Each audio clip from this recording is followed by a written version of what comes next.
प्रेक्षा, जतिन आवाज आ रही है बेटा? प्रेक्षा आवाज आ रही है?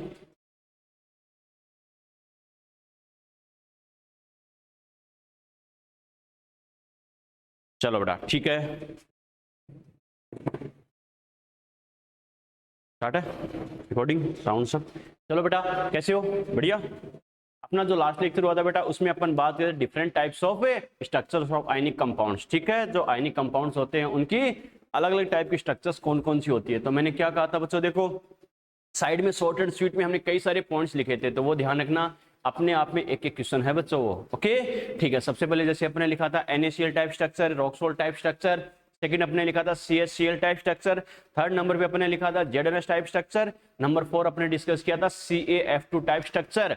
इनमें कैसे क्वेश्चन पूछ सकता है, कैसे पूछे गए हैं, ये सब चीजें मैंने बताई थी। 4 स्ट्रक्चर की अपने बात की थी ना। ओके चलो बच्चों उसको आगे कंटिन्यू करते हैं। नंबर 5 लिखो बेटा, लिखो Na2O, Na2O टाइप और anti fluoride type. Na2O type आओ और anti fluoride type structure. Na2O type और anti fluoride type structure. Na2O type और एंटी फ्लोराइड टाइप स्ट्रक्चर।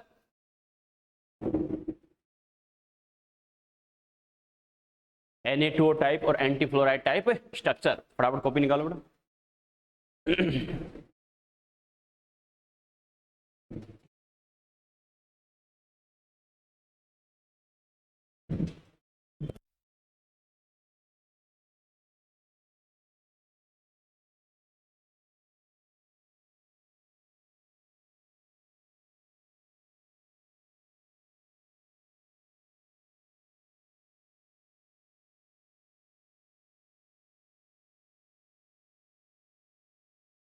है तो बच्चों देखो अपन क्या पढ़ रहे थे, अपन पढ़ रहे थे बेटा देखो स्ट्रक्चर्स यानी पैकिंग इन आयनिक कंपाउंड्स। ठीक है, या आयनिक सॉलिड्स। आयनिक सॉलिड में पैकिंग किस टाइप की होती है? आयनिक सॉलिड है तो नाम से पता चल रहा है इनमें आयंस होते हैं बच्चों, कैटायंस और एनायंस। क्लियर है? इसके बेसिक कॉन्सेप्ट क्या क्या होते हैं वो 1 बाय 1 अपने डिस्कस किया था।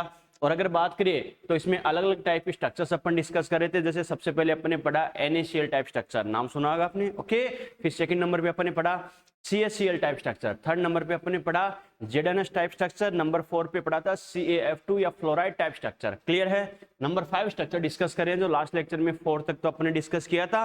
नंबर 5 पर बात करते हैं बच्चों Na2O टाइप या फिर इसे बोलते हैं anti fluoride type structure. Clear है? ठीक है बच्चों, जैसे मैंने कहा फर्स्ट कॉन्सेप्ट हमें दिमाग में सेट होना चाहिए बच्चों कि इसमें जो आयंस होते हैं कैटायंस एनायंस होते हैं, तो कौन सा आयन कहां प्रेजेंट होता है। ओके फर्स्ट कॉन्सेप्ट तो दिमाग में सेट होना चाहिए। ये अगर दिमाग में सेट है उसके बेसिस पे आप बाकी के आंसर्स दे सकते हो। पीछे के जो बेसिक कॉन्सेप्ट अगर हमें आते हो तो उनके बेसिस पे कैसे करना है। ओके कैसे, तो अपन ने क्या कहा Na2O टाइप, तो इसके दो आयन कौन से होंगे बच्चों? ये जब आयंस में ब्रेक होगा तो क्या बनाएगा 2Na प्लस O-2। ये तो ध्यान है ना? क्लियर है? Very good. तो क्या कहेंगे इसके दो आयन हो गए, कहने का मतलब है Na प्लस और O-2। क्लियर है? ठीक है बेटा, ये जो O-2 इसमें होता है तो O-2 तो कहां होगा बेटा? Packed in FCC। मैंने क्या कहा? Packed in FCC। FCC में पैक्ड होने का मतलब क्या? जहां जहां FCC में एटम होता है वहां पर कौन प्रेजेंट होगा? O-2 प्रेजेंट होगा बच्चों। क्लियर है? FCC की फुल फॉर्म क्या है बेटा? Face centred cubic cell. Clear है? क्या कहा? Face centred cubic cell. इसका मतलब एटम कॉर्नर के साथ साथ कहां पर प्रेजेंट होगा?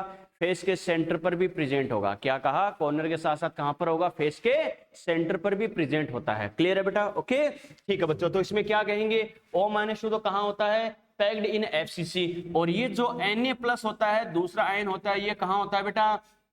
अकर इन या फिर प्रेजेंट इन ऑल टीवी। किसमें होता है बेटा? ऑल टीवी में प्रेजेंट होता है। जितनी टीवी होती है सभी में ये प्रेजेंट होता है। क्लियर है? मैंने कहा था बच्चों इनका फॉर्मूला इसी बेसिस पे डिसाइड होता है। कैसे बच्चों? देखो टीवी की फुल फॉर्म है बेटा टेट्राहेड्रल वॉइड्स। पीछे हमने पढ़ चुके हैं, हम ये सारा डिस्कस करेंगे अलग से बेटा। ओके तो मैंने क्या कहा?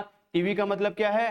Tetrahedral void. क्लियर है? टेट्राहेड्रल वॉइड है। तो FCC और टीवी के रेस्पेक्ट में अगर अपन बात करें तो हमें पता है इसमें स्ट्रक्चर में O-2 तो FCC में पैक्ड होगा। मतलब FCC में जहां जहां एटम होता है वहां पर कौन होगा बच्चों? यानी O-2 होता है। क्लियर है? और जो टीवी बनती है, पहली बात तो ये बताओ जतिन टीवी कहां बनती है? टीवी का फॉर्मेशन कहां होता है? टीवी का फॉर्मेशन कहाँ होता है? दो टाइप की वॉइड अपन ने पढ़ी थी बच्चों डिटेल से, ओवी और टीवी। टीवी का फॉर्मेशन कहाँ होता है? बॉडी सेंटर, ए सेंटर, बॉडी डायगोनल, कहाँ होती है टीवी का फॉर्मेशन? कॉर्नर्स पर। लवीस बावड़े एक एक चीज बताई तो थी अपने, स्ट्रक्चर बना बना के। और क्या किया था अपने? अरे स्ट्रक्चर बनाई थी। बॉडी डायगोनल पर क्या होता है? दो टीवी। कंफ्यूज मत हुआ कर बेटा, दिमाग खुद का चलाया कर। ये चीज दिक्कत कब आती है? जब टीचर पूछता है तब तुम दिमाग लगाना स्टार्ट करते हो, और जब अचानक दिमाग लगाना स्टार्ट करते हो, जैसे स्पार्किंग होता है ना, वैसे होता है, दिमाग के कनेक्शन आपस में फ्यूज हो जाते हैं। एक्चुअल में क्या, बच्चे की जो कैपेसिटी क्या होनी चाहिए, टीचर ने बोर्ड में नाम लिख दिया तो दिमाग में खुद के क्वेश्चन बनना चाहिए, ये क्या होता है, किसमें होता है। समझ में आ गया? ये होती है क्लास में प्रेजेंस। अपन मूवी देखने नहीं आ रहे कि इस सीन के बाद क्या कंडीशन होगी, उसके बाद अपन एक्सप्रेशन शो करेंगे। तभी जैसे तुम एक्सप्रेशन शो करने की सोचते हो, टीचर क्वेश्चन पूछ लेता है, तुम कंफ्यूज हो जाते हो, फिर सोचना स्टार्ट करते हो। जबकि स्टूडेंट क्या होता है? साथ साथ सोचने वाला। टीचर ने हेडिंग लिख दी, नहीं आता कोई दिक्कत नहीं है, कम से कम पहले खुद दिमाग लगाओ, ये क्या होता है, कैसे होता है। खुद दिमाग में दो तीन क्वेश्चन आएंगे, फिर टीचर बताएगा तुम्हें। तो अगर तुम्हें नहीं भी आता तो तुम्हारे दिमाग में दो तीन जो क्वेश्चंस भी क्रिएट हुए थे, इसमें ये क्या होता है, ये कैसे होना चाहिए, वो कैसे होना चाहिए, फिर टीचर ने जो बताया तुम्हारे दोनों तीनों क्वेश्चंस के आंसर मिल गए तो ठीक है, नहीं मिले, एक ऐसा क्वेश्चन है तो तुम्हारे दिमाग में आ गया, सर ने नहीं बताया तो सर ये कैसे होता है। क्लियर है? पढ़ने वाला स्टूडेंट ये होता है कॉन्सेप्ट क्लियर करने का, यानी पूछने के बाद हम सोचेंगे कि क्या होता है, कैसे होता है। नाम लिखते दिमाग में इमेज बन जानी चाहिए। और सिलेक्शन की बेटा सबसे बेस्ट मेथड यही है। एग्जाम पेपर में सच है, ये एग्जाम पेपर में नाम देखते ही क्वेश्चन देखते ही दिमाग में अगर छप गया, ये इमेज बन गई कि ये चीज सर ने पेज के लेफ्ट साइड में लिखाई थी, अपर साइड में, या सर ने सेकंड लाइन में लिखाया था, सर ने ब्लॉक करके लिखाया था, सर ने स्टार मार्क करके लिखाया था, सर ने क्लास में बताया था, ऐसे याद रखना। उस बच्चे का क्वेश्चन कभी नेगेटिव हो ही नहीं सकता। आ गया समझ में? एग्जाम हॉल में पेपर गलत खराब करने का रीजन क्या होता है? ये कंडीशन। समझ में आ गया? क्वेश्चन 4 बार देख के तो हम ये सोचेंगे इसमें क्या पूछा है, क्या करना है हमें, लेकिन क्वेश्चन देखते ही दिमाग में क्लिक होना चाहिए, इमेज बन जानी चाहिए, ये होता है बच्चों। ठीक है? तो हमेशा ध्यान रखना, थोड़ी सी एफिशिएंसी के साथ पढ़ा करो बेटा। अपन क्या कितना पढ़ रहे इंपॉर्टेंट नहीं है, क्या अपन ने पढ़ा ये इंपॉर्टेंट है। समझ में आ गया? एग्जामिनर को मतलब नहीं है बच्चे ने कहाँ क्लास ली है, कौन सी कोचिंग में ली है, कितनी बार पढ़ा है, कितने घंटे पढ़ा है, उसे कोई मतलब नहीं है। उसे मतलब किससे है?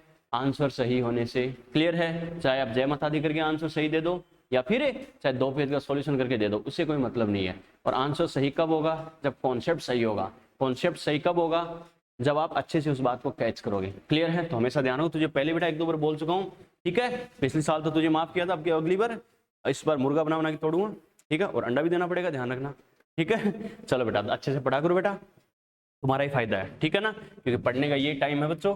चलो बेटा, तो क्या कहा अपने, O-2 तो क्या होता है? एफसीसी में पैक्ड होता है। Na+ कहाँ होता है बच्चों? यानी सभी टीवी में प्रेजेंट होता है। क्लियर है? तो सबसे पहले अगर अपन क्या करेंगे, यूनिट सेल की अगर अपन स्ट्रक्चर बनाएंगे, यूनिट सेल की अगर अपन स्ट्रक्चर बनाए तो बच्चों देखो, एफसीसी, जो नए बच्चे बेटा वो इस बात को अच्छे समझना, यूनिट सेल को अपन जनरली डिस्कस करते हैं किसकी फॉर्म में?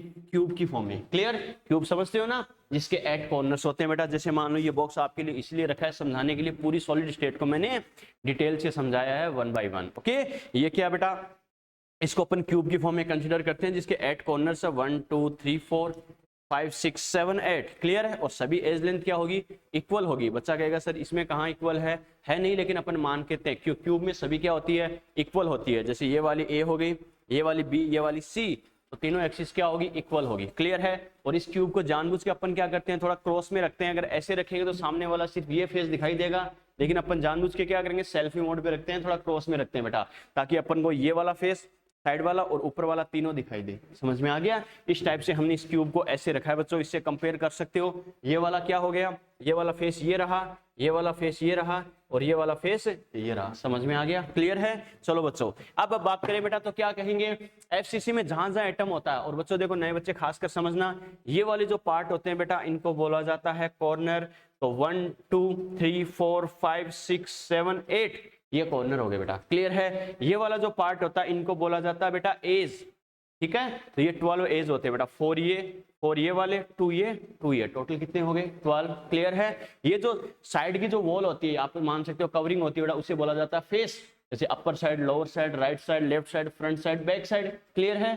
तो बस ये ध्यान रखना, एज का सेंटर एज सेंटर, फेस का सेंटर फेस सेंटर, पूरी स्ट्रक्चर का सेंटर बॉडी सेंटर। समझ में आ गया? क्लियर है बेटा? चलो, अब अपन ने क्या कहा, एफसीसी, पीछे जैसे मैंने कई सारी यूनिट सेल बताई है बच्चों, SCC simple cubic cell, BCC body centred cubic cell, FCC face centred cubic cell, HCP hexagonal close packing. Okay, तो मैंने क्या कहा था, हर यूनिट सेल में, टाइप ऑफ यूनिट सेल अपन ने पीछे पढ़ रखा है, हर यूनिट सेल पे कॉर्नर पे तो एटम होगा ही होगा, उसके अलावा कहाँ होगा, जो उसके नेम में रिप्रेजेंट हो रहा है। समझ में आ गया बेटा, क्या कहा, हर यूनिट सेल में क्या होता है, कॉर्नर पर तो एटम होगा ही होगा, और कॉर्नर के साथ साथ कहाँ होगा, जो उसके नेम में रिप्रेजेंट हो रहा है। अपन ने कहा FCC स्ट्रक्चर होती है, इसका मतलब ये बताओ एटम कहाँ कहाँ होगा, कॉर्नर पर तो होगा ही होगा, कॉर्नर के अलावा कहाँ होगा, फेस के सेंटर पर होगा बेटा। क्लियर है, तो क्या कहेंगे बच्चों, जैसे बोला जा रहा है वैसे बना दो बेटा। ये मैं कॉर्नर पर एटम बना दूं, ये कॉर्नर पर एटम बना दिए, ये लो बेटा 1 2 3 4 5 6 और ये 7 और ये वाला 8, ये हमने कॉर्नर पर एटम बना दिए। क्लियर है, तो हमारे पास दो टाइप के आयन है बेटा, O-2 और Na+ है। O-2 को मैं डॉट की फॉर्म में रिप्रेजेंट कर रहा हूं बेटा। क्लियर है, ठीक है। दूसरा जो Na+ इसको क्या करेंगे, होल टाइप से रिप्रेजेंट करेंगे डिफरेंस करने के लिए। ओके, अपन ने क्या कहा, Na+ कहां बनता है, कहां प्रेजेंट होता है, टीवी में, टेट्राहेड्रल वॉइड में। ओके, तो टीवी का फॉर्मेशन कहां होता है, कॉर्नर पर है, ए सेंटर पर, बॉडी सेंटर पर, बॉडी डायगोनल पर। वेरी गुड बेटा, तो क्या करेंगे, एक बॉडी डायगोनल बना दो। बॉडी डायगोनल का मतलब बेटा अपोजिट एंड्स को मिला देना। ओके, जैसे मैंने ये कॉर्नर लिया और वो नीचे वाला कॉर्नर है, इनको मिला देंगे तो एक बॉडी डायगोनल बनेगा। क्लियर है, ठीक है। अब हर बॉडी डायगोनल पर क्या होता है, दो टीवी बनता है। तो अपन ने क्या कहा, प्रेजेंट इन ऑल टीवी, आप इसके साथ ऑल वर्ड लगा सकते हो बेटा, प्रेजेंट इन ऑल टीवी, सभी टीवी में प्रेजेंट होता है। तो हमें पता है एक बॉडी डायगोनल पर दो टीवी बनती है, एक यहाँ पर एक यहाँ पर। कैसे बनती है, अपने पीछे के लेक्चर्स में एक एक चीज पढ़ी है। ठीक है बेटा, तो क्या कहेंगे, ये क्या होता है, इस टाइप से तो पैकिंग हो गई। तो अपन ने क्या कहा, FCC में एटम कहाँ कहाँ होता है बेटा, यानी कॉर्नर और फेस सेंटर। तो कॉर्नर पर तो अपन ने बना दिए, ये कॉर्नर हो गए, फेस सेंटर पर भी बना दो बच्चों, 1, ये अपर साइड, ये लोअर साइड, ये लेफ्ट साइड, ये राइट साइड, ये फ्रंट साइड और ये बैक साइड।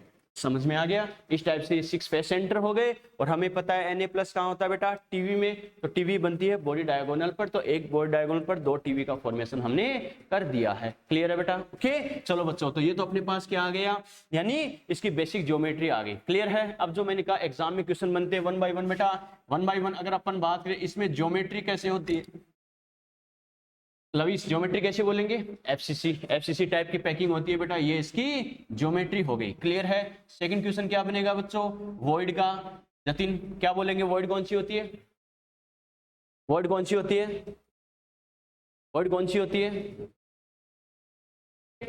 टेट्राहेड्रल वॉइड बेटा। ठीक है, अभी हमने बात की है कौन सी होगी, टेट्राहेड्रल वॉइड होगी। क्लियर है, ठीक है। फिर तीसरा क्वेश्चन क्या बनेगा, number of atoms in unit cell, number of atom in unit cell. Unit cell में नंबर ऑफ एटम क्या होगा, ओके। ठीक है बेटा, नंबर ऑफ एटम बाद में डिसाइड करेंगे। पहले ये बात ये बताओ बच्चों, Na+ और O-2 हमारे पास दो टाइप के आयन हैं। ठीक है, प्रेक्षा, रोहित, आप बताओ बेटा, नंबर ऑफ एटम ये बताओ कौन से आयन के रेस्पेक्ट में डिसाइड करते हैं हम, नंबर ऑफ एटम कौन से आयन के रेस्पेक्ट में डिसाइड करेंगे, जो वॉइड में होगा या क्लोज पैक्ड वाला होगा, कौन से के रेस्पेक्ट में करेंगे बेटा, कौन से के रेस्पेक्ट में, वॉइड वाले के रेस्पेक्ट में या क्लोज पैक्ड आयन के रेस्पेक्ट में, फटाफट फटाफट फटाफट। जतिन क्या आंसर आया, ठीक है, रोहित ने कहा है इसके रेस्पेक्ट में। प्रेक्षा तुम बताओ, प्रेक्षा कौन से आयन के रेस्पेक्ट में करेंगे बेटा, जतिन क्लोज पैक्ड वाले, लविस क्लोज पैक्ड वाले बेटा। ठीक है, वॉइड वाले बेटा, मैंने क्या कहा, वॉइड से तो कोऑर्डिनेशन नंबर डिसाइड करेंगे। साफ साफ कॉपी में लिखाने का पर्पज क्या था, कि ओवरलैप ना हो। सर ने क्या बताया था कॉपी में, ट्रिक भी मैं कॉपी में क्यों लिखाता हूं, कि पूरी साल में 4 बार कॉपी रिवाइज करोगे तो वो ट्रिक यानी वो कॉन्सेप्ट 4 बार दिमाग से निकलेगा और एग्जाम में फिर भूलोगे ही नहीं उसको बेटा। ठीक है, वॉइड में होगा, क्लोज पैक्ड में होगा, देखो ऐसे ओवरलैप होता है, इसलिए कॉपी में लिखाता हूं मैं। समझ में आ गया। पहली बात तो ये देखो बेटा, कौन सा आयन कहां आता है, O-2 कहां है, FCC में नंबर ऑफ एटम कितने होते हैं, 4 होते हैं बेटा। ठीक है, कैसे होते हैं पीछे अपन ने डिस्कस कर रखा है। FCC में नंबर ऑफ एटम 4 होते हैं, तो क्या होगा, इसका मतलब FCC में नंबर ऑफ एटम 4 है, तो O-2 FCC में जहां जहां एटम होगा वहीं पर प्रेजेंट है, तो इसका नंबर भी कितना होगा, 4। क्लियर है, ठीक है। Na+ कहां होता है, टीवी। अब ये बताओ, नंबर ऑफ एटम के कंपैरिजन में टीवी क्या होती है, इक्वल होती है नहीं होती, यस और नो, यस और नो, यस और नो। टीवी ये बताओ नंबर ऑफ एटम के कंपैरिजन में डबल होती है इक्वल होती है? अरे डबल होती है, टी फॉर ट्वाइस, ऐसे याद रखना। फिर टीवी क्या होती है, नंबर ऑफ एटम के कंपैरिजन में डबल होती है, टीवी इक्वल टू 2z, याद है बच्चों? यानी नंबर ऑफ एटम जितने होते हैं उसके कंपैरिजन में टीवी क्या होती है, डबल होती है। तो Na+ का नंबर क्या होगा, नंबर ऑफ एटम अगर 4 है तो हमें पता सभी टीवी में है, तो ये क्या होगा, इसका डबल कर दो 8 हो जाएगा। क्लियर है बेटा? ओके। और देख सकते हो मैंने कहा था फॉर्मूला उसी बेसिस पे बनाया जाता है। कैसे? इनके आयन के नंबर का रेशियो क्या है, 8:4। क्या है बच्चों, 8:4। 8:4 इसका मतलब ये डबल है या नहीं है? सिंपल रेशियो ले 2:1 आता नहीं आता? आता है बच्चों। देख सकते हैं फॉर्मूला भी देखो, Na2O A2B टाइप का कंपाउंड है या नहीं है? कैटायन के नंबर 2 है, एनायन का कितना है, 1 है, क्योंकि आयन का रेशियो 8:4 2:1 में प्रेजेंट होता है। क्लियर है बच्चों? अब अपने कहा यूनिट सेल में नंबर ऑफ एटम पूछे तो किसके रेस्पेक्ट में बताना है, क्लोज पैक्ड आयन के रेस्पेक्ट में। ओके, क्लोज पैक्ड आयन, यहाँ दो टाइप के आयन है, Na+ और O-। क्लोज पैक्ड कौन है बच्चों, O-2 वाला। O-2 के नंबर 4 है, तो ये बताओ यूनिट सेल में नंबर ऑफ एटम पे कितने होंगे, 4 होंगे बच्चों। क्लियर है? ओके ठीक है। अब एक बात बताओ, अगर नंबर ऑफ आयन का रेशियो हमारे पास ये आ गया 8:4, तो कोऑर्डिनेशन नंबर का रेशियो क्या होगा जतिन, कोऑर्डिनेशन नंबर का रेशियो क्या होगा, कितना होगा, 4:8। वेरी गुड बेटा, हमें पता नंबर ऑफ आयन का रेशियो क्या है, 8:4। इसका मतलब क्या बेटा, इसका देखो कोऑर्डिनेशन नंबर कैसे डिसाइड करते हैं, कोऑर्डिनेशन मतलब कांटेक्ट में होना। ओके, कांटेक्ट में होना यानी कितने आयन कवर करके रखेंगे। ओके, Na+ का देखो O-2 का नंबर 4 है, इसका मतलब 4 O-2 क्या करेंगे, Na+ को कवर करेंगे। इसका मतलब Na+ क्या है, 4 O-2 को उसके कांटेक्ट में, 4 O-2 के, और जितना Na+ O-2 के कांटेक्ट में वो होगा Na+ का कोऑर्डिनेशन नंबर। क्लियर है? तो Na+ का कितना होगा बेटा, 4। क्लियर है? Na+ का नंबर क्या है, 8। इसका मतलब 8 Na+ O-2 को कवर करते हैं, तो O-2 का कोऑर्डिनेशन नंबर कितना हो गया, 8 हो गया बेटा। तो 4:8। और सेकंडों में टिक लगाना हो, मैंने ट्रिक भी बता रखी है, नंबर ऑफ आयन का जो रेशियो होगा उसका अपोजिट कर देना। क्लियर है? ये 8:4 है, आयन के नंबर का रेशियो क्या कर देना, 4:8। क्लियर है बेटा? ठीक है। और दोनों आयन के रेस्पेक्ट में अगर बोले कोऑर्डिनेशन नंबर, तो पहला नंबर पहले आयन के लिए होगा और दूसरा नंबर किसके लिए होगा बेटा, कॉमन सेंस है, दूसरे आयन के लिए। अगर इंडिविजुअल आयन का पूछे तो वैसे बता देना, टोटल कंपाउंड का बोले तो मतलब दोनों आयन का रेशियो बता देना। क्लियर है? ठीक है। अगला क्वेश्चन इसमें क्या बनेगा, इंटर आयनिक डिस्टेंस। इंटर आयनिक डिस्टेंस जतिन बता बेटा, इंटर आयनिक डिस्टेंस क्या होगा। इंटर आयनिक डिस्टेंस मतलब किसकी बात कर रहा है, R+ R-। इंटर आयनिक मतलब दोनों आयनों के बीच की डिस्टेंस क्या है बेटा, इंटर आयनिक मतलब अलग अलग आयन। क्लियर है? पूरी स्ट्रक्चर में दोनों आयन के बीच की डिस्टेंस क्या होगी, बता सकते हो बेटा। एज लेंथ अगर ए है, एक एज लेंथ ए है, सभी एज लेंथ ए ही डिस्टेंस की है। ठीक है, इंटर आयनिक डिस्टेंस क्या होगी लविस, कितनी होगी बेटा, √3a/4। अपने क्या कहा, दो अपोजिट आयन के बीच की नियरेस्ट डिस्टेंस क्या होगी। अब देखते दिमाग में छप जाना चाहिए था, कल CaF2 बनाया था वैसा ही तो है। अरे F- भी क्या होता है, टीवी में होता है नहीं होता, तो हमें पता है Ca+ यहाँ होता है, F- यहाँ होता है, तो ये गैप कितना होता है, पूरा बॉडी डायगोनल कितना होता है, √3a। अपने पीछे डिस्कस किया बेटा, पूरा बॉडी डायगोनल कितना होता है, √3a। यहाँ से यहाँ तक की डिस्टेंस कितनी है, √3a। और ये क्या होगी, हाफ होगी नहीं होगी, √3a/2। और ये तो इसका भी हाफ हो गया, तो √3a/4। समझ में आ गया बेटा। एक्चुअल में जैसे मैंने कहा, समझने के लिए हम ऐसा जरूर बनाते हैं, एक्चुअल स्ट्रक्चर में ये आयन क्या होता है, इस टाइप से पूरा कवर करता है, ये आयन इस टाइप से पूरा कवर करता है। ओके, समझने के लिए जैसे ये अपने बॉडी डायगोनल बनाया है, इसमें एक एटम अपने यहाँ बनाया बेटा, और ये मान लो इसकी हाफ डिस्टेंस हो गई। क्लियर है? और दूसरा अपने यहाँ बनाया है। क्लियर है? अपन समझने के लिए सिर्फ डॉट या होल की फॉर्म में रिप्रेजेंट करते हैं टाइम बचाने के लिए। एक्चुअल में एटम ऐसे होता है बच्चों, एक्चुअल में ऐसे होता है। इसका मतलब इसकी रेडियस क्या होगी, ये जैसे मान लो ये कौन सा है, अरे O-2 वाला, तो ये R- हो गया, और ये क्या हो गया बेटा, R+ कैटायन वाली रेडियस हो गई। और ये पूरी डिस्टेंस कितनी होती है, ये पूरा बॉडी डायगोनल होता है बेटा √3a। क्लियर है? तो ये √3a का हाफ है या नहीं है बच्चों। और यहाँ से यहाँ तक की डिस्टेंस तो हाफ का भी हाफ है या नहीं है, तो √3a/4। समझ में आ गया। तो इंटर आयनिक डिस्टेंस क्या होगी, ये होता है बेटा √3a/4। बस। और जैसे मैंने कहा था, क्वेश्चन क्या बनाएगा कि आपको कैटायन की रेडियस, एनायन की रेडियस और एज लेंथ, तीनों में से कोई दो वैल्यू दे देगा, तीसरी पूछेगा। ठीक है, कौन सी गिवन है, कौन सी आस्क है, उसके अकॉर्डिंग कॉन्सेप्ट। पहले बात तो बच्चे को ये बोलेगा Na2O टाइप की स्ट्रक्चर है।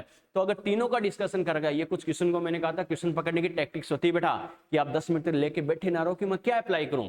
टीचर का रोल यही होता है, कौन सी कंडीशन तुम्हें क्या करना है, सेकंडों में दिमाग में क्लिक करेगी ऐसे करना मुझे। कैसे करना है बेटा कि tan nn की रेडियस और एज लेंथ तीनों की अगर बात करें तो देखते दिमाग में आना चाहिए इंटर आयनिक डिस्टेंस का फॉर्मूला। समझ में आ गया, क्लियर है। अब तीनों में से दो कौन सा गिवन है, लेकिन कम से कम आपको पहले कॉन्सेप्ट के अकॉर्डिंग ये तो पता होना चाहिए इंटर आयनिक डिस्टेंस क्या होता है। जैसे अपन ने कहा था NaCl में क्या होता है, R plus plus R minus की वैल्यू A/2 होती है, क्लियर है। ठीक है, CaCl स्ट्रक्चर में क्या होता है, √3/2 होता है। ZnSCF2Na2O इन स्ट्रक्चर में क्या होता है, √3/4 क्यों होता है, एटम की पैकिंग के अकॉर्डिंग जो अपने सीक्वेंस से 1 बाय 1 पढ़ा है, क्लियर है। तो कॉन्सेप्ट क्लियर है, तो आपको पता है इसमें इंटरआयनिक डिस्टेंस ये होता है, ये स्ट्रक्चर बोली इसमें ये होता है, ये स्ट्रक्चर बोली इसमें ये होता है। बस उसी के अकॉर्डिंग फिर तो वैल्यू पुट करनी है और कैलकुलेशन करनी है और क्या करना है, क्लियर है। लेकिन पहले बच्चे को कॉन्सेप्ट पता होना चाहिए कि इसमें क्या होता है, मैं कौन सा कॉन्सेप्ट अप्लाई करूँ, उसके बाद तो वैल्यू पुट करके सोल्व करूंगा। समझ में आ गया बेटा कैसे किया, यस और नो, आप दो बेटा फटाफट।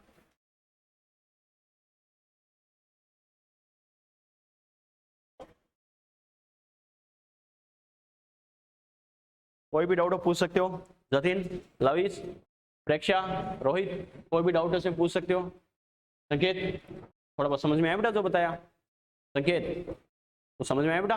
पीछे का लिंक जरूर है, तो मैं अलग से टाइम देकर थोड़ा पीछे का कवर करवाऊंगा, तो एक एक चीज क्लियर हो जाएगी।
और बेटा क्वेश्चन बैंक सोल्व करते रहना, सैटरडे तक अपना चैप्टर ऑलमोस्ट कंप्लीट हो जाएगा।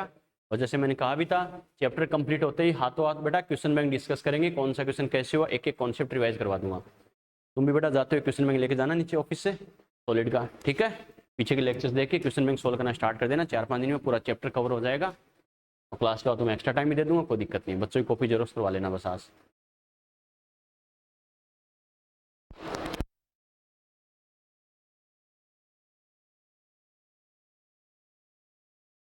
क्वेश्चन बैंक सोल्व कर रहा है क्या लविश, प्रेक्षा, रोहित, सोल्व कर रहे हो ना बेटा।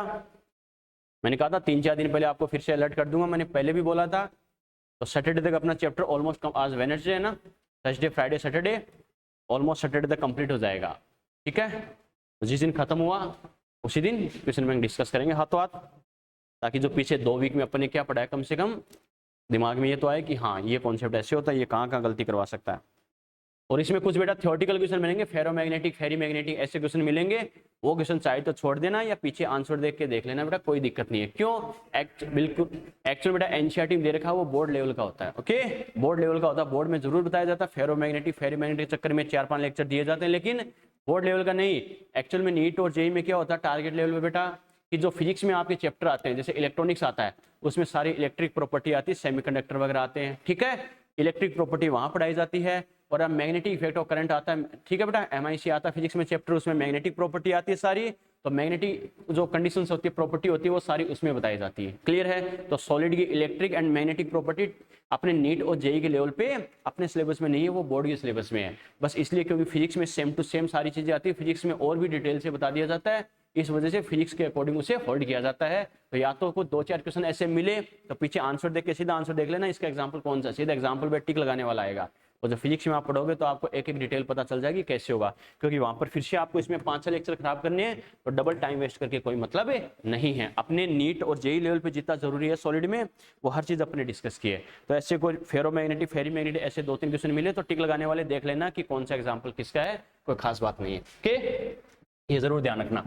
नॉर्मली बेटा देखो टीचर यहां तक बताते हैं, ये 5 स्ट्रक्चर्स ही बताते हैं कि NaCl टाइप की, या फिर CaCl टाइप की, ZnS टाइप की, CaF2 टाइप की और Na2O टाइप की। बच्चों ये मैंने भी आपको बताई है, लेकिन ध्यान रखना एक स्ट्रक्चर और होती है जो नॉर्मली टीचर बताते नहीं है, लेकिन क्वेश्चन आया हुआ है बच्चों। और ऐसी कोई भी चीज हमें छोड़नी नहीं है जहां से क्वेश्चन बन सकता है और अपन ने डिस्कस ना किया हो। नंबर 6 लिखो बेटा। लास्ट स्ट्रक्चर की बात करते हैं, Ab2O4 type structure, Ab2O4 type, और इसे बोलते हैं बेटा स्पाइनल टाइप स्ट्रक्चर।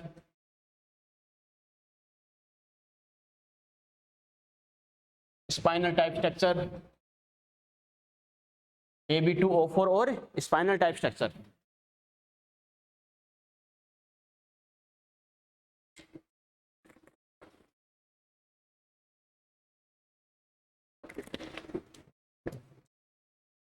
लिख ली बेटा हेडिंग। ठीक है, क्या कहा, Ab2O4 या फिर स्पाइनल टाइप स्ट्रक्चर। बच्चों एक बात तो ध्यान रखना, नॉर्मली बच्चे के दिमाग में आता है क्या जतिन, क्या आता है बेटा, कुछ आता है दिमाग में? लवीस देखो, नॉर्मली बच्चे के दिमाग, संकेत कुछ दिमाग में आया? चलो बेटा कोई बात नहीं। देखो नॉर्मली बच्चे के दिमाग में क्या आता है, क्या आता है?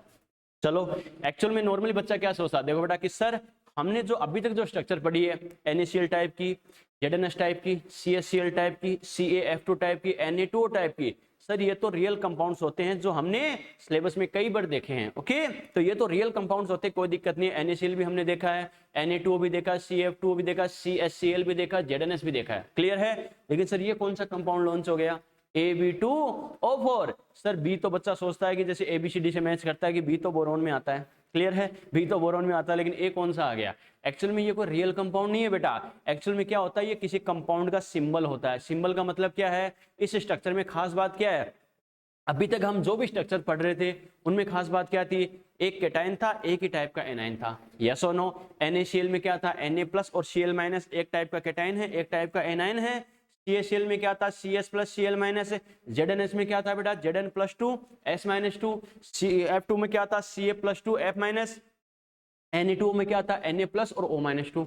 मेरा कहने का मतलब क्या था, एक ही टाइप का कैटायन था, एक ही टाइप का एनाइन था। क्लियर है? ये कोई रियल कंपाउंड तो नहीं है, ये कंपाउंड का सिंबल होता है बच्चों। सिंबल मतलब कंपाउंड को ऐसे रिप्रेजेंट कर सकते हैं, लेकिन किन कंपाउंड को रिप्रेजेंट कर सकते हैं, जिनमें एक से ज्यादा कैटायन होते हैं। समझ में आ गया? क्लियर है? यहाँ A और B क्या है बच्चों, दो डिफरेंट टाइप के कैटायन का सिंबल होता है। समझ में आ गया? A और B का मतलब क्या है, दो अलग अलग टाइप के कैटायन प्रेजेंट होना। क्लियर है? ठीक है, बच्चा कहेगा सर हमें कैसे पता चलेगा ये अलग अलग टाइप के कंपाउंड है, तो इनका ऑक्सीडेशन स्टेट क्या होता है, डिफरेंट होता है। बच्चा कहेगा सर अब ये क्या होता है ऑक्सीडेशन नंबर, तो रेडॉक्स रिएक्शन में अपन पढ़ते हैं सिंगल एटम का जो चार्ज होता है वही उसका ऑक्सीडेशन नंबर होता है। जैसे अपन लिखते हैं O-2, तो ऑक्सीजन का ऑक्सीडेशन नंबर कितना हो गया, -2। क्लियर है? अपन लिखते हैं बेटा Na+, तो सोडियम का ऑक्सीडेशन नंबर कितना, +1। तो मेरा कहने का मतलब क्या है, सिंगल एटम का जो चार्ज होता है वही क्या होता है, उसका ऑक्सीडेशन है नंबर या ऑक्सीडेशन स्टेट।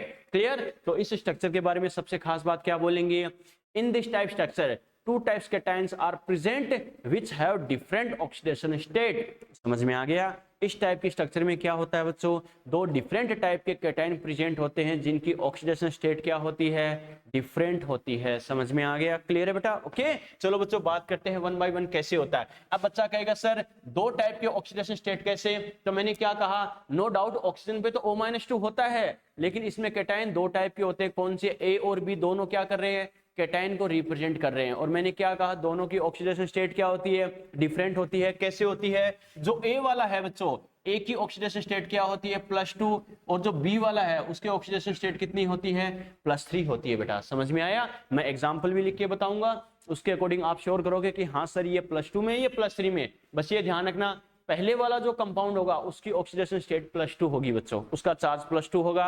सेकंड वाले का कितना होगा, +3 होगा। क्लियर है, ओके ठीक है। अब देखते हैं इसमें आयन कैसे कैसे प्रेजेंट होते हैं। तो इसमें O-2 जो होता है, समझना बच्चों इस चीज को, O-2 तो क्या होता है, पैक्ड इन FCC। O-2 तो कहां होता है बच्चों, FCC में प्रेजेंट होता है। पैक्ड इन मतलब FCC में जहां जहां एटम होता है वहां पर O-2 प्रेजेंट होता है। क्लियर है बेटा, ठीक है। और जो दूसरा जो आयन हमारे पास है बच्चों A+2, और A+2 कहां होता है, 1/8 टीवी में। मैंने क्या कहा, A+2 कहां होगा बेटा, 1/8 टीवी में होगा। मतलब सभी टीवी में ना होकर क्या होता है, टोटल टीवी के 1/8 पार्ट में प्रेजेंट होता है। क्लियर है, ठीक है। एंड तीसरा जो हमारे पास कौन है बच्चों, B+3 कहां होता है बेटा, 1/2 OV में प्रेजेंट होता है। समझ में आ गया, क्लियर है। ये एटम की प्रेजेंस होती है। जैसे मैंने कहा प्रैक्टिकली एक्चुअल में रियल स्ट्रक्चर ऐसी होती है, तो ये हमें दिमाग में सेट रखना ही रखना है, कौन सा कहां होता है। क्लियर है। A+2 कहां होता है, 1/8 टीवी। क्लियर है। B+3 कहां होता है, 1/2 OV। क्लियर है। और O-2 कहां होता है बच्चों, FCC में होता है। क्लियर है। चलो बेटा अब अपन इनकी अगर स्ट्रक्चर बनाए तो देखो बेटा अपन क्या कह सकते हैं, जैसे बोल रहा है वैसे करते जाओ। सबसे पहले एक FCC की यूनिट सेल बनाते हैं। ये लो बच्चों अपन FCC की यूनिट सेल बना लेंगे। ये हो गई बेटा FCC यूनिट सेल।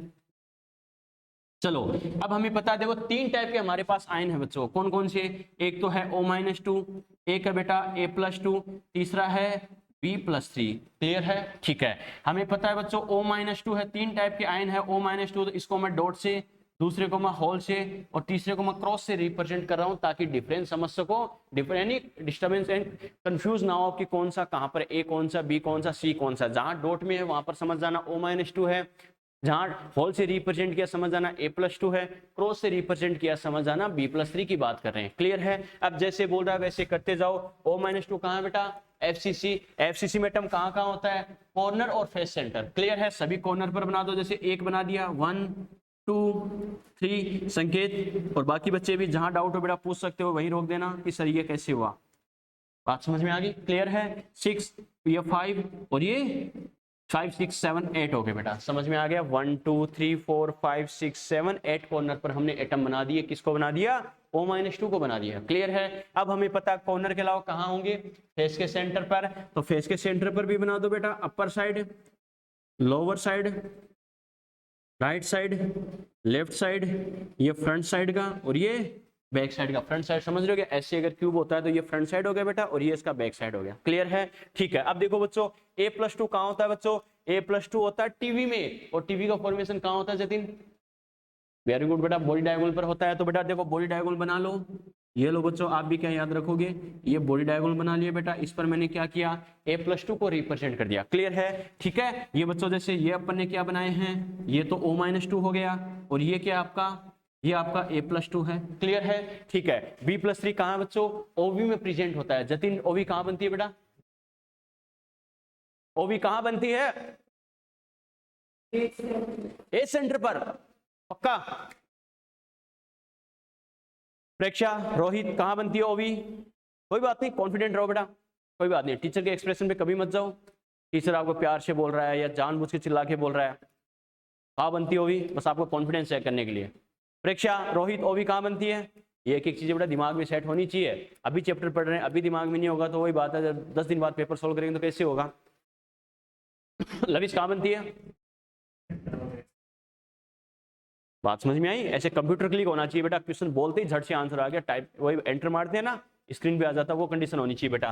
कहाँ बनती है? बॉडी सेंटर और एज सेंटर। तो ये लो बेटा, ये आपका बॉडी सेंटर हो गया और ये आपके एज सेंटर हो गए बच्चों। क्लियर है? हाँ, ये बात जरूर है कि जैसे कहा 1/8 पार्ट में होता है, 1/2 में होता है, तो कौन से 1/8 में होगा, कौन से 1/2 में होगा, ये कोई श्योर नहीं है। ठीक है, संकेत मैंने कैसे सिंबल, कैसे संकेत बनाया समझ रहे हो क्या? सिंबल ही होता है बेटा संकेत का मतलब भी। ठीक है, तो मैंने कैसे संकेत बनाया समझ रहे हो बेटा? ठीक है, तो ये क्या आपका, ये है आपका B+3 है बेटा, समझ में आ गया? क्लियर है? चलो बच्चों, अब बात करते हैं जो हमें बेसिकली क्वेश्चन पूछता है। इसमें अगर हम बात करें ज्योमेट्री, ज्योमेट्री की बात करें, ज्योमेट्री कौन सी होगी? FCC। क्लियर है? Very good. ठीक है, अगर हम बात करें वॉइड, वॉइड कौन सी होगी जतिन? कौन सी वॉइड होगी? टीवी एंड ओवी। वेरी गुड बेटा, देखो हमें पता है एक आइन कहाँ होता है टीवी में, दूसरा आइन कहाँ होता है बच्चों? ओवी में होता है। वेरी गुड, तो क्या लिखेंगे? Both TV and OV, both TV and OV. Clear है? ठीक है, तीसरा क्वेश्चन इसमें क्या बोलेगा? Number of atoms in unit cell, unit cell में नंबर ऑफ एटम कितने होंगे बच्चों? ओके, वो बाद में डिसाइड करेंगे, पहले ये देखेंगे इसमें 3 टाइप के आयन है, किसका नंबर कितना होता है। ओके, कैसे करना है बेटा समझना। हमारे पास 3 टाइप के आयन कौन से हो गए? एक तो है बेटा A+2।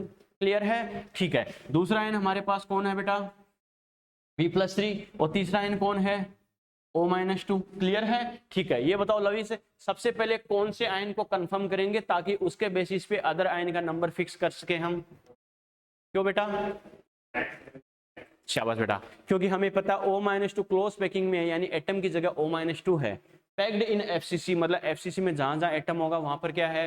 O-2 है। O-2 के नंबर से हमारे पास एक्चुअल नंबर ऑफ एटम आ जाएगा। नंबर ऑफ एटम जब हमारे पास आ जाएगा उसके बेसिस पे हम टीवी और ओवी का नंबर डिसाइड कर सकते, नहीं कर सकते? क्योंकि पीछे हमने डिस्कस कर रखा है टी मतलब ट्वाइस, समझ में आ गया? टी मतलब ट्वाइस, जितने एटम होते हैं टीवी उनकी डबल होती है।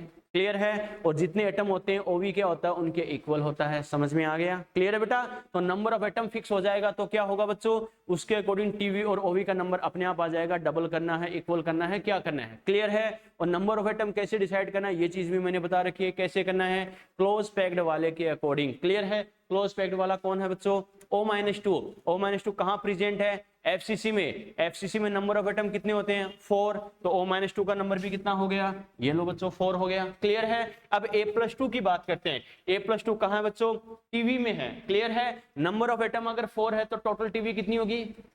8 होगी। T4 ट्वाइस, इसका मतलब कितना होगा बेटा? 8 है। अगर कुछ नहीं बोलते तो सभी टीवी में होता तो 8 करते हैं, लेकिन अपन ने क्या बोला है? 1/8 टीवी। इसका मतलब इसका 8 ना लेके 1/8 पार्ट लेंगे तो कितना हो जाएगा? 1। समझ में आ गया? क्लियर है बेटा? चलो B+3 की अगर मैं बात करूं, B+3 की बात करूं तो बच्चों B+3 कहां है? ओवी में है। पहले देखो ओवी एटम के कंपैरिजन में कितनी होती है? 4 एटम है तो ओवी भी क्या होगी? 4 होगी बच्चों। क्या करेंगे? 4 होगी। लेकिन सभी ओवी में होता तब तो 4 कर देते, लेकिन कितनी ओवी में है? 1/2 में है, तो 4 का हाफ कर दो तो कितना हो गया बेटा? 2 हो गया। समझ में आ गया? क्लियर है बेटा? ओके, इसका मतलब क्या लिखेंगे? अब देखो बच्चों, मैंने क्या कहा था? आयन का जो नंबर होता है फॉर्मूला उसी रेशियो में होता है। यस और नो? आयन का रेशियो आप देख सकते हो बेटा कैसे? ए का नंबर कितना आ रहा है? 1। बी का कितना आ रहा है? 2। और ओ का कितना आ रहा है? 1:4। फॉर्मूला देख सकते हो बेटा, फॉर्मूला भी इसी रेशियो में होता है, 1:4 की रेशियो में। समझ में आ गया? क्लियर है? चलो इससे ज्यादा अब ये बताओ नंबर ऑफ यूनिट सेल कितना करेंगे? 1 करेंगे, 2 करेंगे, 4 करेंगे? जतिन क्यों 4? क्यों रे? क्या? हाँ कॉन्फिडेंस से बोल, कोई दिक्कत नहीं बेटा, चाहे रॉन्ग ही हो। अरे इतना कॉन्फिडेंस से बोला करो, टीचर को लगे कि शायद मैं गलत हूँ। ठीक है, कहने में इतना कॉन्फिडेंटली सच सही है। सच है बेटा, कॉन्फिडेंस चेक किया जाता है। मैंने बताया था एक बार एग्जाम, प्रियंका चोपड़ा जब मिस वर्ल्ड बनी थी उसे बोला था आपके लिविंग लेजेंड कौन है आपके लिए? उसे कहा इंदिरा गांधी। उसे पता ही नहीं था मैंने क्या पूछा, मैंने इसने क्या पूछा है, फट से बोल दिया लिविंग लेजेंड कौन है, बोले इंदिरा गांधी, और उसे विनर बना दिया। तो बोले फिर बाद में उसने पूछा कि मैं विनर, बाद में उसके दिमाग में आई इन्होंने क्या पूछा था, मैंने क्या बोल दिया, पता ही नहीं चला था वहाँ पे कि आदमी एनेस्थीसिया टाइप से हो जाता है, एनेस्थेटिक टाइप से पता नहीं चलता क्या बोल रहे, एग्जाम हॉल वाली कंडीशन होती है, पूरा वर्ल्ड देख रहा था आपको क्वेश्चन कर रहे हैं। तो फिर बोला कि पूछा उसने जाके एक जज से, इससे अलग से मिली थी, तो बोला मैंने पूछा कि आपका जो क्वेश्चन था मेरा आंसर तो रॉन्ग था, आपने लिविंग लेजेंड पूछा था, बाकी का आंसर सही था। मेरा आंसर रॉन्ग था, मुझे विनर कैसे बना दिया? बोले सिर्फ आपकी बॉडी लैंग्वेज से। आपने इंदिरा गांधी नाम बोला, उसके बेसिस पे फिर आपने 2 लाइन जिस बॉडी लैंग्वेज के साथ बोली थी, हमारा मतलब रोल वो था कि वो ऐसा कोई आइडेंटिफाई करना जिसकी बॉडी लैंग्वेज वर्ल्ड को रिप्रेजेंट कर सके। ऐसी किसी कंडीशन में स्पीच देना पड़ जाए तो फुली कॉन्फिडेंटली बोले। तो ऐसा बोला करो, सामने वाले लगे यार मैं कहीं मैं तो गलत नहीं हूँ। ठीक है, बात समझ में आई क्या? कहने का मतलब क्या? कितना होता है अब बोल, कितना, क्यों क्लोज पैक्ट होता है बेटा? बिल्कुल बेटा, ठीक है। तो कहने का मतलब क्या है, एक एक चीज बताई है। आयन भले ही अलग अलग हो, लेकिन यूनिट सेल में नंबर ऑफ एटम बोले तो किसके बेसिस पे डिसाइड करना है? जो क्लोज पैक्ड होता है। क्लोज पैक्ड में O-2 होता है, इसका नंबर कितना? 4। तो रटने की जरूरत नहीं है सर, ये 1 है, ये 2 है, ये 4 है, तो यूनिट सेल में कितना बताऊं? जो क्लोज पैक्ड वाला आयन है उसी के अकॉर्डिंग। क्लियर है बेटा? चलो एक इसमें पूछेगा बेटा, इसके एग्जाम्पल कौन कौन से हैं? एग्जाम्पल्स तो ध्यान रखना बेटा, एक तो होता है फेराइट। ठीक है, फेराइट में 2 एग्जाम्पल आते हैं बेटा, MgFe2O4। एक आता है बेटा ZnFe2O4, और जिसमें सेकंड वाला एग्जाम्पल तो पूछा हुआ भी है बेटा, जेई में पूछा गया, एम्स में पूछा गया था एक बार। ओके, इसमें किस टाइप की स्ट्रक्चर होती है? तो बच्चों आप देख सकते हो, जैसे Mg बेटा मांगे, बेटा किसमें मांगता है? सेकंड ए में। ध्यान देना, +2 चार्ज होता है, यहाँ Fe पे +3 है और ऑक्सीजन पे -2 होता है। क्लियर है? जिंक हमें पता Zn पे क्या होता है? +2 चार्ज होता है बच्चों, यहाँ +3 है और इस पर -2 होता है। हमने क्या कहा? पहले वाले केटाइन पर +2, दूसरे पर +3। और देखो कंपाउंड क्या आता है? अरे टोटल चार्ज कंपाउंड पे नेट चार्ज कितना आता है? 0 आता है बच्चों। आप देख भी सकते हो कैसे, देखो टोटल नेगेटिव तो कितना हो गया? एक ऑक्सीजन पर -2 तो 4 पर -8 हो गया। क्लियर है? एक Fe पे +3 तो 2 पर कितना हो गया? +6। Mg पर +2 +6 +2 कितना हो गया? +8 और -8। नेट चार्ज 0 है या नहीं है? तो कंपाउंड पे फाइनली कोई प्लस माइनस चार्ज नहीं आता। क्लियर है? यहाँ देख सकते हो Fe पर +3 तो 2 पे +6, Zn पे +2 +6 +2 +8 और -8 इक्वल है या नहीं है? है बच्चों। एक आता बच्चों इसका एग्जाम्पल मैग्नेटाइट है, ये होता है Fe3O4। Fe3O4 एक्चुअल में बेटा ये होता है Fe.Fe2O4 की फॉर्म में। क्लियर है? हमें पता आयरन, फेरस और फेरिक 2 फॉर्म में होता है, नहीं होता? होता है बच्चों। क्लियर है? तो ये ध्यान रखना, पहले वाला +2 होगा, दूसरे वाला +3 और ये बेचारा -2 में होता ही होता है। तो क्या करेंगे? +2 एक पर +3, सेकंड वाले पर 2 पर कितना हो गया? +3, तो टोटल कितना हो गया? +6 और नेगेटिव कितना? -8 +8 -8 कितना हो गया बेटा? Net charge 0। समझ में आ गया? बस इससे ज्यादा इसमें कुछ नहीं पूछेगा। समझ में आया कैसे किया? यस और नो? आपको बोलो कोई डाउट? नोट करो बेटा, लिखो 2 types cation, 2 types of cation. सबसे पहले स्टेटमेंट लिखो, 2 types of cation, 2 types of cation occur in this type structure, 2 types of cation occur in this type of structure,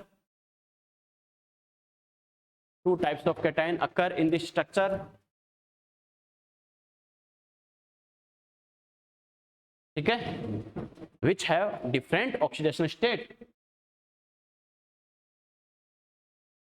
which have different oxidation state।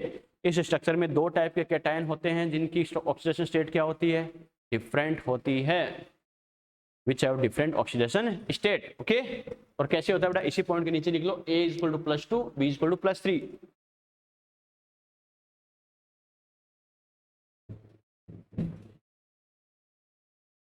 बाकी जो मैंने board पे लिखा है बेटा ऐसा कैसा छाप दो।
हाँ बेटा, वर्ड मतलब वेरी गुड, वर्ड का मतलब होता है बेटा एटम के बीच में जो फ्री स्पेस होते हैं उनको बोलते हैं बेटा वॉइड, फ्री स्पेस को।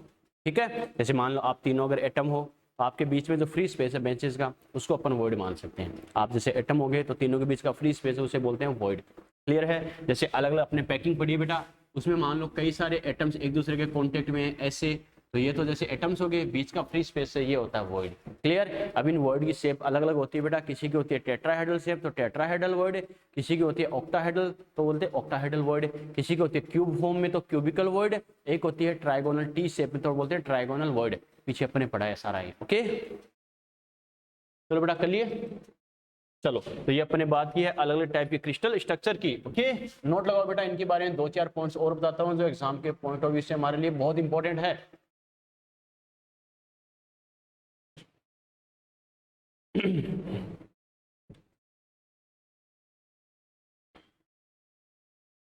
चलो लगा लिए। चलो बेटा इधर देखो, एग्जाम में हमें कैसे कंफ्यूज कर सकता है, तुम्हें कैसे ध्यान रखना है। ओके बच्चों देखो, ये तो चलो ठीक है, ये चीज तो बुक्स में मिल जाएगी, इसमें ये होता है उसमें ये होता है, लेकिन कहाँ तुमसे गलती करवाएगा और उस कंडीशन में तुम्हें क्या ध्यान रखना है, ये चीज खासकर याद रखना बच्चों। देखो कैसे करना है, समझना है इस चीज को। सबसे पहले अगर अपन बात करें बच्चों, देखो कई सारी स्ट्रक्चर्स अपन ने पढ़ी है, इसमें आपने देखा जो बीसीसी जो स्ट्रक्चर होती है बेटा वो किसमें होती है, सीजियम क्लोराइड में। यस और नो? क्लियर है? सीजियम क्लोराइड देखते दिमाग में क्या आना चाहिए, बीसीसी ज्योमेट्री आनी चाहिए। ओके ठीक है, फिर अपन ने बात की बेटा एफसीसी, एफसीसी या सीसीपी, ये किसमें होता है बच्चों, NaCl में हमने देखा है। यस और नो? क्लियर है? फिर हमने देखा बच्चों ZnS में भी ऐसा ही होता है। यस और नो? क्लियर है? या फिर अपने देखा है CaF2 में भी ऐसे ही होता है। ठीक है बच्चों? या फिर अपने देखा है Na2O में भी ऐसे ही होता है, या फिर अपन बात करें Ab2O4 में भी FCC टाइप की ज्योमेट्री होती है। यस और नो? क्लियर है? तो ये हमें ध्यान रखना है। क्लियर है? चलो बेटा एक चीज और ध्यान रखना, नीट लेवल पे तो फिर भी नहीं पूछता, लेकिन जेई लेवल पे एक जगह कंफ्यूज कर देता है। क्या है? जेडएनएस जो होता है बच्चों, देखो मैं क्या कह रहा हूं, जेडएनएस जो होता है इसकी दो फॉर्म देता है। एक तो क्या होता है बेटा, स्क्लेराइट, मैंने क्या बोला है, स्क्लेराइट। क्लियर? दोनों जेडएनएस की फॉर्म होती है। दूसरा होता है बेटा वोटाइज, स्क्लेराइट और वोटाइज। ओके, दो फॉर्म में देता है बच्चों, ध्यान रखना। स्क्लेराइट में क्या होता है, एफसीसी ज्योमेट्री होती है, और वोटाइज में क्या होता है, एचसीपी होती है। समझ में आ गया मैंने क्या बोला है? क्लियर है? जेई लेवल पे नॉर्मली क्या करता है, कंफ्यूज कर देता है कि जेडएनएस में यानी वोटाइज, ठीक है, जेडएनएस लिख दिया और ब्रैकेट में लिख देगा वोटाइज फॉर्म। क्लियर है? उसमें कैसी ज्योमेट्री होती है, तो बच्चा रट के रखता है जेडएनएस में सर ने कहा था FCC type, FCC type, FCC type, लेकिन बोला क्या इसने? समझ में आ गया? अब बच्चा कहे सर कुछ ना बोले तो क्या करूंगा, कुछ नहीं बोले तो स्क्लेराइट मान के ही आंसर देते हैं, तो एफसीसी होती है, नो कंफ्यूजन। समझ में आ गया? लेकिन चल के अगर बोले वोटाइज को डिस्कस कर रहा है, ऐसे क्वेश्चन तो रैंक डिसाइड करते हैं जो औरों के गलत है। समझ में आ गया? और अपने सही में हमेशा कहता हूँ कोटा में टॉप रैंक आने का रीजन यही तो होता है बेटा। ऐसा अगर आए तो ये ध्यान रखना, ऐसा अगर आए तो ये ध्यान रखना। अपने टीचर सीकर में तो मैक्सिमम मेहनत करवाते हैं नो डाउट, लेकिन बातें वही बताते हैं जो नॉर्मल बुक्स में मिल जाती है। तो एवरेज बच्चा तो कर लेता है, लेकिन वहां के कोटा में मैंने एक बात खास कर देखी, प्रोफेशनल होते हैं, बच्चे से मतलब नहीं उनको, बच्चा क्या पढ़ रहा तो पढ़ रहा, नहीं पढ़ रहा तो नहीं पढ़ रहा, लेकिन ये चीजें दो चार चीजें जरूर बता देते हैं हर लेक्चर में, बेटा ऐसा हो तो ये ध्यान रखना, वैसा तो वो ध्यान रखना, और वो 4-5 क्वेश्चन ही उनकी रैंक डिसाइड करते हैं। समझ में आ गया? बाकी सेल्फ स्टडी यहाँ के बच्चे ज्यादा करते हैं, वहाँ मेहनत कम करते हैं, सच है ये। वहाँ बच्चे कम मेहनत करते हैं, वहाँ पे सब्जी मंडी है या तलवंडी सर्किल घूमते रहते हैं रात को 12-12 बजे तक, चाय पीने, मोबाइल की मूवी डलवाने के लिए घूमते रहते हैं, तो स्टडी करते हैं। लेकिन जो बच्चे कोचिंग को फॉलो कर लेते हैं, क्लास में अच्छे से पढ़ लेते हैं, वो सिलेक्ट हो जाते हैं। यहाँ क्लास में बच्चे को उतना ही बताते हैं जो बुक्स में लिखा होता है वो तो, और फिर बच्चा उनको रटता रहता, तो खाली सिलेक्ट हो सकता है, टॉप रैंक नहीं दे सकता, ये बात ध्यान रखना। लेकिन वहाँ टॉप रैंक का रीजन क्या होता है, जो बच्चा सेल्फ स्टडी भी कर लेता है, क्लास को भी अच्छे से फोकस करता है, वो टॉप रैंक देता है। और उसका रीजन यही है, जो हर चैप्टर में 2-4 पॉइंट्स ऐसे होते हैं, की पॉइंट्स बेटा, जो नॉर्मली बताए नहीं जाते, वो कहते हैं बेटा ये हो तो ये ध्यान रखना, ये हो तो ये ध्यान रखना। और एग्जाम में जो 10 क्वेश्चन वो आ जाते हैं टोटल, उनको मान लो पूरी साल में 100 की पॉइंट्स बता दिए 100, उसमें 10 क्वेश्चन आ जाते हैं, वही रैंक डिसाइड करते हैं बच्चे की।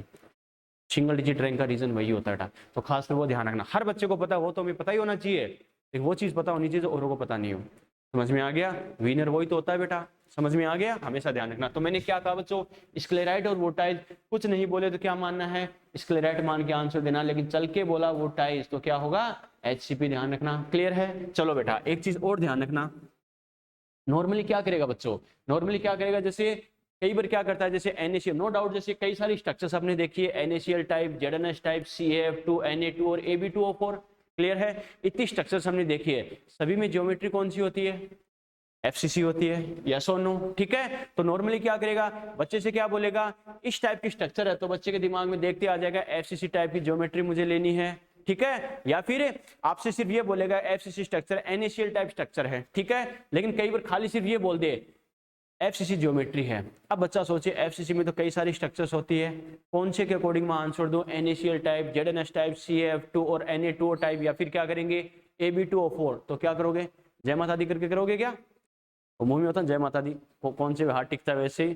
बोले तो टॉप कैसे किया, बोले मैंने नहीं किया, जय माता दी ने किया, ये बैंड देखो माता जी का बैंड है, इसने जिस पे टिक लगाया मैंने तो वही कर दिया और उसमें टॉप आ गया। ऐसा नहीं चलता बेटा, हमेशा ध्यान रखना, माता जी पिताजी धोखा दे सकते हैं, कॉन्सेप्ट कभी धोखा नहीं देंगे एग्जाम पेपर में।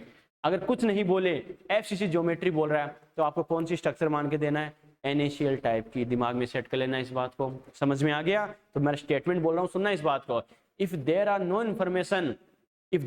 information about structure for FCC geometry then consider it NaCl। Geometry तो FCC बोल रहा है लेकिन उसमें स्ट्रक्चर कौन सी है, NaCl वाली है, ZnS वाली है, CaF2 वाली है, Ab2O4 है, Na2O है, कुछ भी नहीं बोल रहा तो कौन सी स्ट्रक्चर मान के आंसर देना बच्चों, NaCl, क्योंकि मैक्सिमम आंसर NaCl के लिए ही बनेंगे, ये ध्यान रखना बच्चों, सबसे फेमस स्ट्रक्चर है यही है। दिन में जिसको दिन में कई बार हम क्या करते हैं, थाली में भर भर के खाते हैं बेटा, अरे होता नहीं होता, सोल्ट को, लूण को खाते नहीं खाते, सबसे फेमस स्ट्रक्चर बेटा यही है, सबसे ज्यादा स्टडी इसी पर की गई है। कुछ नहीं बोले तो आपको NaCl मान के ही आंसर देना है, इस चीज को दिमाग में सेट कर लेना, क्लियर है। चल के चिल्ला के बोल रहा है कि ZnS वाली है, Na2 वाली है, CaF2 वाली, कोई दिक्कत नहीं है, कुछ नहीं बोला तो क्या मान के आंसर देंगे, NaCl वाली, क्लियर है बेटा। चलो लिखो, मैं स्टेटमेंट लिखा देता हूँ, पहले फर्स्ट पॉइंट लिख लो ये,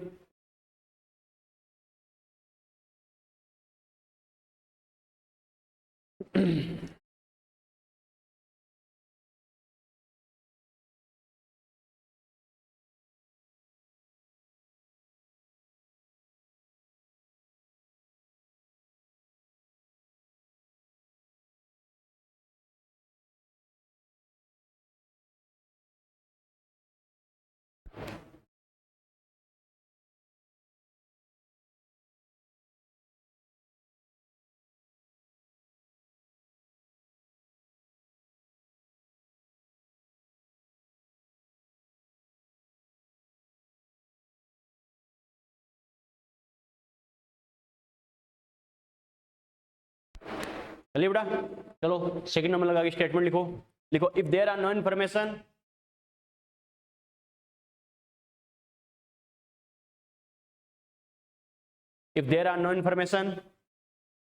about structure for FCC geometry, if there are no information about structure for NaCl, structure for FCC geometry, if there are no information about structure for FCC geometry, then consider it NaCl type, then consider it NaCl type। कुछ भी नहीं बोला तो आपको NaCl type मान के answer देना है बच्चों, then consider it NaCl type, clear है, ठीक है। चलो बेटा एक चीज और ध्यान रखना है, क्या आपको याद है बच्चों, देखो मैंने कहा था कोऑर्डिनेशन नंबर हम पढ़ रहे थे, ठीक है, याद है ना, कोऑर्डिनेशन नंबर का मतलब क्या होता है, एक एटम या एक आयन है दूसरे कितने एटम या आयन के कांटेक्ट में होता है, कोऑर्डिनेशन का मतलब कम्युनिकेशन, कांटेक्ट में होना, क्लियर।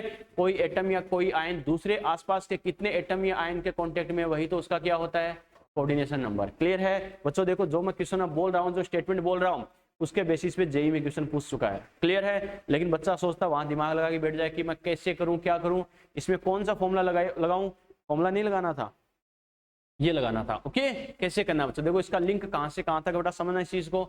आपको याद है कोऑर्डिनेशन नंबर हम पढ़ रहे थे, तो मैंने क्या कहा था, कोऑर्डिनेशन नंबर का मतलब क्या, एक एटम आसपास से कितने एटम के कांटेक्ट में है, वही उसका क्या होता है, कोऑर्डिनेशन नंबर। जैसे कोई एटम आसपास के 2 एटम के कांटेक्ट में है तो उसका कोऑर्डिनेशन नंबर 2 हो गया, 4 के कांटेक्ट में है तो 4 हो गया, 10 के कांटेक्ट में है तो 10 हो गया, क्लियर है। अब ये बताओ टेम्परेचर प्रेशर में अगर मैं चेंजेस करूं तो ये बताओ कोऑर्डिनेशन नंबर में चेंज होता है नहीं होता, होता है बच्चों। टेम्परेचर अगर इंक्रीज करेंगे तो बॉन्ड ब्रेक होंगे, पार्टिकल दूर दूर जाएंगे, यानी कांटेक्ट में रहने के चांसेस कम हो जाएंगे, कोऑर्डिनेशन नंबर कम हो गया, क्लियर है। या फिर प्रेशर इंक्रीज करेंगे तो पार्टिकल पास पास आएंगे, कांटेक्ट में रहने के चांसेस ज्यादा, तो कोऑर्डिनेशन नंबर इंक्रीज हो गया, क्लियर है। अब एक बात बताओ, हर टाइप की क्रिस्टल स्ट्रक्चर जो हमने पढ़ी है, ये बताओ बच्चों, उसमें सभी के लिए कोऑर्डिनेशन नंबर डिफरेंट डिफरेंट है या नहीं है?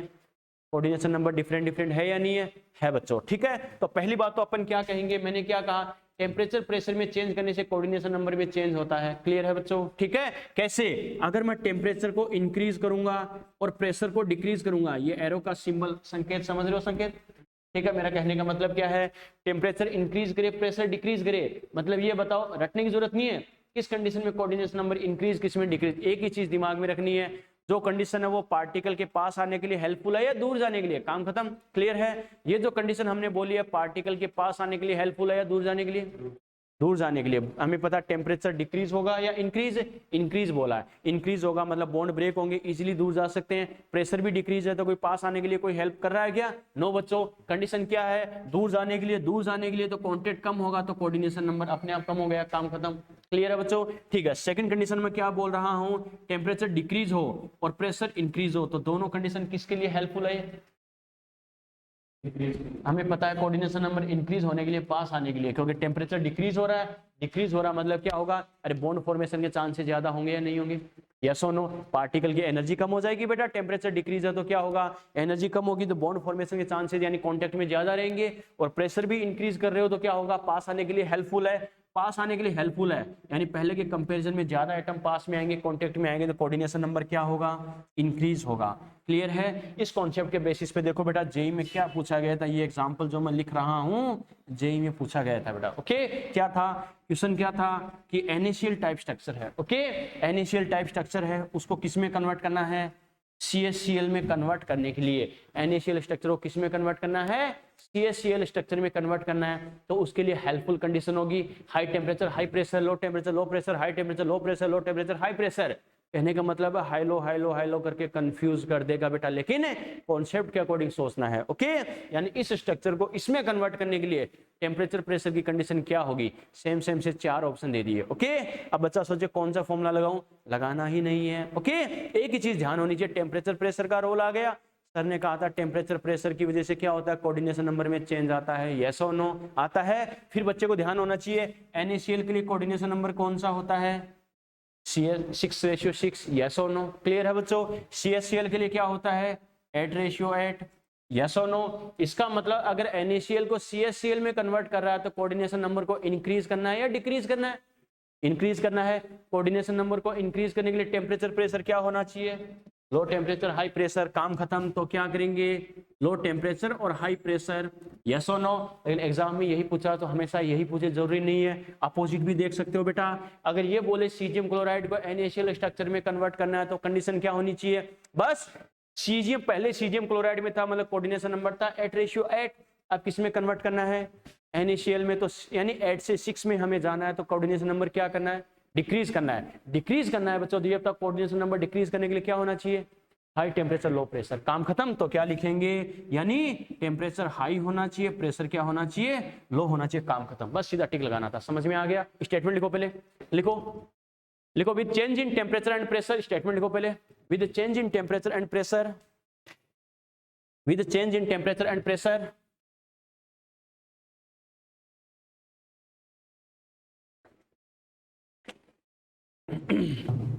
with the change in temperature and pressure coordination number is changed, with the change in temperature and pressure coordination number is changed,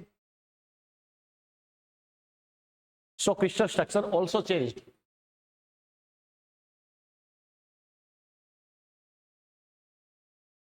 so crystal structure यानी सॉलिड की स्ट्रक्चर भी change हो जाती है, crystal structure also changed. Clear है? ऐसे लिख लो बेटा, कैसे, पहले कॉन्सेप्ट लिख लो कैसे होता है और फिर ये एग्जांपल लिख लो जो एग्जाम में पूछा हुआ है। चलो बेटा, ये बताओ, अपने अलग अलग टाइप की क्रिस्टल स्ट्रक्चर डिस्कस की है और नोट लाए, कुछ एक्स्ट्रा पॉइंट्स भी मैंने लिखाए हैं। नेक्स्ट लेक्चर बेटा एक चीज और इसके बारे में पढ़ेंगे कि डायमंड की स्ट्रक्चर क्या होती है, ठीक है, इसी पर बेस्ड है बेटा, वो डिस्कस करेंगे और जो नेक्स्ट लेक्चर होगा इसके क्वेश्चन डिस्कस करेंगे। समझ में आ गया? यहाँ तक कोई दिक्कत है तो बोलो संकेत। आई होप बेटा कुछ समझ में आएगा, पीछे का मैंने जहाँ जरूरत पड़ी थोड़ा बहुत हिंट दिया आपको, बाकी अलग से टाइम लेके आपको रिवाइज करवाऊंगा, कोई दिक्कत नहीं बेटा।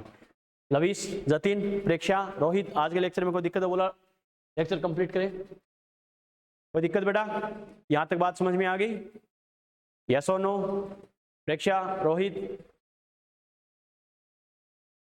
ठीक है बेटा, वेरी गुड। तो बच्चों ध्यान रखना, आप इसके क्वेश्चन अभी सॉल्व मत करना आज क्वेश्चन बैंक में जाके, आज इस कल नेक्स्ट लेक्चर में जब इसके क्वेश्चन पूरे हो जाएंगे तो आपको आइडिया होना चाहिए कैसे कैसे क्वेश्चन पूछ सकता है, उसके बाद आप सोल्व करना। समझ में आ गया बेटा? बाकी इसको डिस्कस करेंगे नेक्स्ट लेक्चर में, कंप्लीट हो जाएगा। और सैटरडे तक ध्यान रखना, इससे पहले तक ये सारे क्वेश्चन सोल्व करके रखना, सैटरडे तक ऑलमोस्ट चैप्टर अपना कंप्लीट हो जाएगा बेटा। ओके, बाकी बात करेंगे नेक्स्ट लेक्चर में। क्लियर बेटा? चलो बाय।